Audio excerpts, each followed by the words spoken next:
Hello.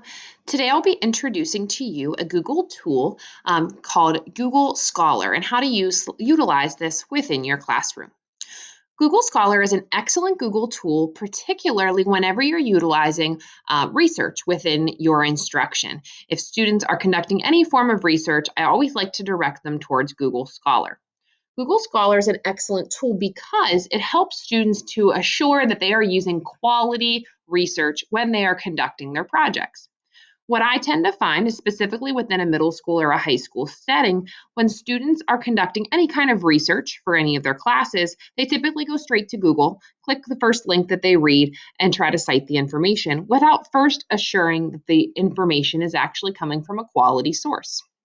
Therefore, teaching students to use Google Scholar helps to prevent this and to assure that the information that they're indeed citing is peer reviewed and high quality content. To use Google Scholar and to navigate to this page, you're going to go to scholar.google.com and your page will look like this. Let's say that for my biology students, they're writing a lab report on evolution.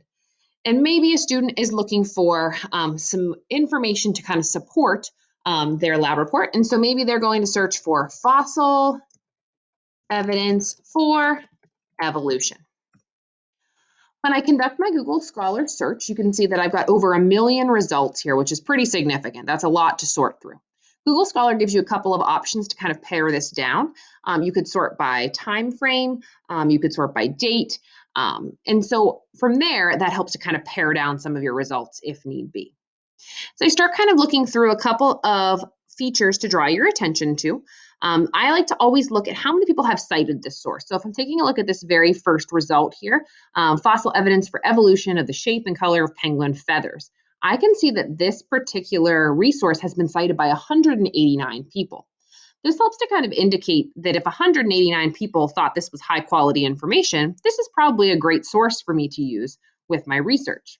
The more people who have cited it, the more quality this information likely is. From there, another aspect that I find that my students tend to struggle with is citations themselves. Google Scholar helps to provide some expertise on this. If I click this icon right here, Google Scholar will generate citations for that particular source. And the great thing is that it provides that citation in a variety of formats. In particular, I ask my students to use MLA format. Their citation is right here. This helps to prevent the need from using citation handbooks, where students tend to struggle a little bit. I'd rather have them focus on the information itself than on worrying where a comma or a period should be. And so Google Scholar will help to generate that citation for them. The other thing that I find with my students when it comes to research is that they struggle to kind of juggle all of their sources. In the past, what my students have done is they've bookmarked, these sources, and then next thing you know, they're trying to sort through and sift through all of these bookmarks, and they can't remember which ones they've used, which ones they haven't read yet, where their citations go. And so Google Scholar offers some input on this by giving the save option. If I click this save option, this particular source will be saved to my library so that I can go back later and read it, and I won't lose this source either. I don't have to worry about sifting through a bookmark. Let's say that I also think that this fossil regarding horses and evidence for evolution, that could be quality information for my lab report. I'm also going to save that as well by using that star icon. Now that I've saved these two, I can head over to my library to review these sources. So if I go up to the top right-hand corner, I can click where it says My Library. And what you can see here are the two sources, or the two resources that I just saved, as well as the third one that I saved previously.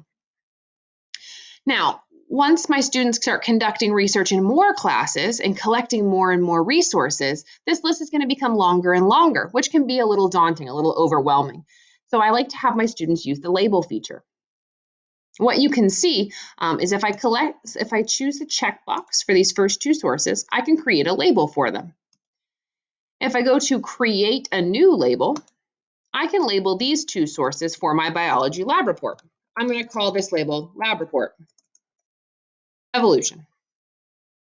By clicking Create, those two resources are now labeled as Lab Report Evolution resources, and I can manage those over here off to the left. You can see that I actually have two labels that I've created.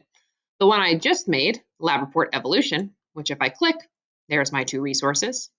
And also for my English class, I'm currently writing a research paper on technology dependence. And so if I click there, you can see the sources that I've put there. This is particularly helpful for students when they're doing research in multiple classes, maybe in their science class as well as their English class. From there, you can see that it will be easy for me to navigate from one to the other, read through these sources, at my leisure, cite them as I go, and this can help to keep our students organized. There you have it, an introduction to Google Scholar and how to help your students to utilize this awesome tool for their research.